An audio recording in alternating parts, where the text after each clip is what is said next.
Kalau kamu berencana beli GPU baru, jangan beli generasi lama.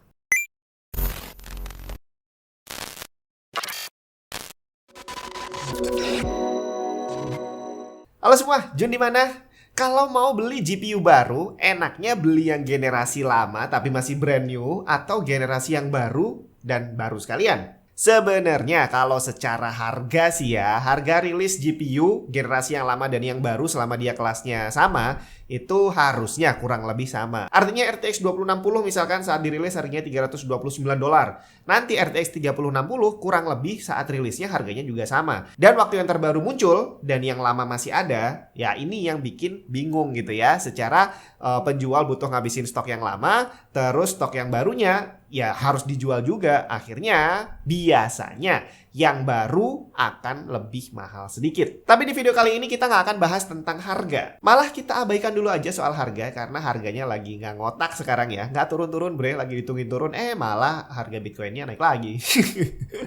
Nah di sini kita akan bicara murni tentang performance dan juga fitur apa yang ada di generasi baru yang saya bilang makanya jangan sampai beli generasi yang lama. Dan performance kali ini adalah murni tentang gaming performance, bukan mining bre. Sebelum saya mulai, saya kasih tahu dulu bahwa di sini saya akan melakukan pengetesan dengan menggunakan RTX 3070 dan di sini yang saya pakai adalah dari MSI Gaming X Trio. Kenapa kok hanya Nvidia? Kenapa dari GeForce aja yang saya bahas? Karena secara fitur terbarunya itu Nvidia memang lebih unggul dibandingkan Radeon. Teknologi terbaru Ray Tracing itu disupport native by Nvidia, walaupun sekarang Radeon seri terbaru yang seri 6000 itu juga udah support Ray Tracing, tapi performance-nya bakal beda jauh. Secara Nvidia, dia punya hardware khusus, jadi dia punya core sendiri yang hanya bertugas untuk memproses ray tracing tadi, namanya adalah RT Cores. Sedangkan Radeon, walaupun yang seri terbaru udah support ray tracing, tapi mereka masih menggunakan hardware core yang juga digunakan untuk keperluan lain. Jadi akhirnya begitu ray tracingnya aktif,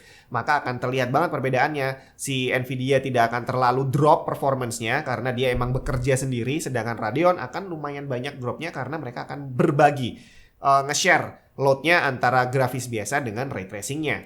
Ditambah lagi fitur DLSS yang juga cuma disupport oleh RTX. Walaupun Radeon udah bikin pesaingnya gitu ya, FSR, tapi ternyata secara performance di sini DLSS masih sedikit lebih unggul dibandingkan FSR. Untuk detailnya saya nggak akan bahas lebih lanjut tentang kedua hal ini. Tapi singkatnya DLSS dan FSR ini adalah merender gambar di resolusi yang lebih rendah, kemudian mengupscale-nya ke resolusi yang lebih tinggi. Hasilnya adalah gambar yang tampil beresolusi tinggi, tapi performance-nya bisa lebih bagus. Nggak semua GPU bisa menjalankan DLSS, beda dengan FSR yang bisa dijalankan di semua GPU. DLSS ini hanya khusus untuk GeForce RTX doang. RTX 2000 hanya bisa menjalankan DLSS generasi pertama, sedangkan RTX 3000 udah bisa menjalankan DLSS generasi kedua. Dan ternyata perbedaan performance-nya jauh banget. Kalau dari klaimnya Nvidia, DLSS generasi pertama itu bisa meningkatkan performance hingga 70%. Tapi yang generasi 2 diklaim bisa mencapai 200-300%. Gila nggak tuh? Tentu saja belum semua game udah mensupport DLSS, apalagi yang DLSS 2.0. Tapi semakin hari semakin banyak game yang mensupport fitur tersebut. Bahkan baru-baru ini udah banyak game juga yang support dua-duanya, DLSS support, FSR juga support. Asik banget kalau yang itu. Nah, di sini kita akan lakukan tes dengan menggunakan MSI RTX 3070 Gaming X Trio tadi untuk melihat performance dari fitur DLSS-nya Nvidia. Apakah benar bahwa DLSS pertama itu segitu nambahnya dan DLSS kedua nambahnya juga segitu hebatnya? Kita langsung tes aja.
Dari situ kita bisa ngelihat bahwa klaim Nvidia 200-300% peningkatan performance itu ternyata tidak terbukti. Atau at least untuk pengujian yang saya lakukan tidak terlihat hasil yang seperti itu. Dari yang sudah saya lakukan tadi, angka tertinggi yang berhasil dicapai adalah di angka 177%. Tapi walaupun nggak sesuai klaimnya Nvidia, 177% itu udah keren banget loh. Dan bukan juga Nvidia berbohong, karena tadi kita udah bahas bahwa belum semua game mensupport DLSS. Dan yang udah support pun mungkin akan memanfaatkan fitur ini dengan cara yang berbeda. Ada yang memang udah compatible banget, ada yang baru mulai dan mungkin nantinya akan menjadi lebih baik. Banyak kemungkinannya. Tapi yang pasti, semakin hari semakin banyak game yang sudah mensupport ray tracing dan juga DLSS. Salah satu tujuan orang mengupgrade hardware-nya adalah cari yang future proof, yang bisa dipakai untuk beberapa tahun ke depan, bukan cuma 1-2 tahun doang. Nah, dengan membeli generasi terbaru, maka kamu udah menggunakan fitur terbaru yang ada di tahun ini. Jadi kalau kamu pakai 4 tahun ke depan, fiturnya startnya dari sekarang.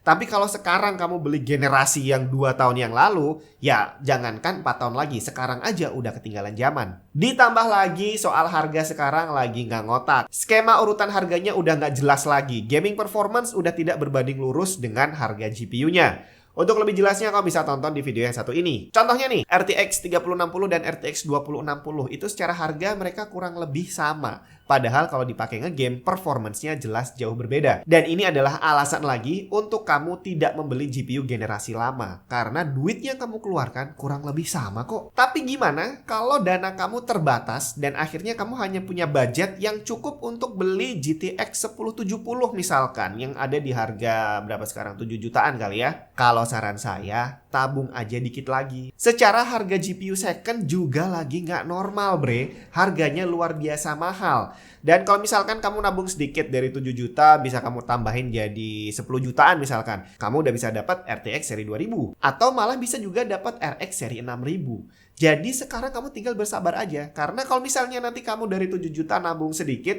ternyata harga GPU turun jadi normal, maka dengan uang 7 juta, 8 juta tadi, kamu udah bisa dapat RTX 3000. Cuma kita nggak tahu kapan bisa terjadi.